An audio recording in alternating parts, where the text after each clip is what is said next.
জামানাকে গালি দেওয়া এটাও সওয়াব বিধ্বংসী আমল, কারণ জামানাকে গালি দেওয়াটা শিরকের অন্তর্ভুক্ত। নবী সাল্লাল্লাহু আলাইহি ওয়াসাল্লাম বলছেন, আল্লাহ রাব্বুল আলামিন বললেন যে ইউদিন ইবনু আদম, আদম সন্তান আমাকে গালি দেয়, আদম সন্তান আমাকে কষ্ট দেয়, আদম সন্তান আমাকে আঘাত করে।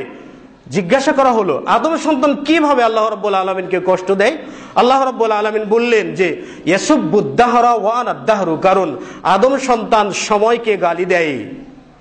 আল্লাহ রাব্বুল আলামিন বললেন আনাদ-দাহরু, আমি সময়, বিয়াদিহিল আমরু, আমার হাতে সকল বিষয়, উকাল্লিবুল লাইলা ওয়ান নাহারা, রাত দিনের পরিবর্তন আমি ঘটাই। তাহলে আল্লাহ রাব্বুল আলামিন সময়, জলবায়ু পরিবর্তনের স্লোগান তুলছেন।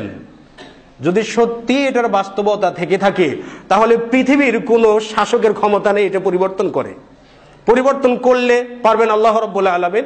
এই জলবায়ু পরিবর্তনের ধোঁয়া, আবার শীতকালে বলি শীত আমার ঘাড়ে চেপে বসেছে, আবার মহিলাদের মাঝে বলা হয়ে থাকে মরার শীত যায় না।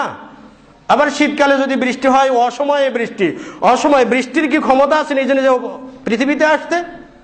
আবার হয়তো বা গরমে পিঠ ফেটে যাচ্ছে, গরমে মরে গেলাম, কিন্তু গরম কি আপনাকে মারতে পারবে?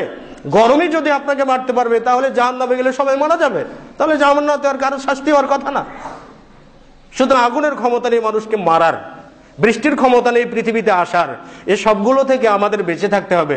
আল্লাহ রাব্বুল আলামিন আমাদেরকে সওয়াব বিধ্বংসী আমলগুলো থেকে বিরত থাকার জন্য তাও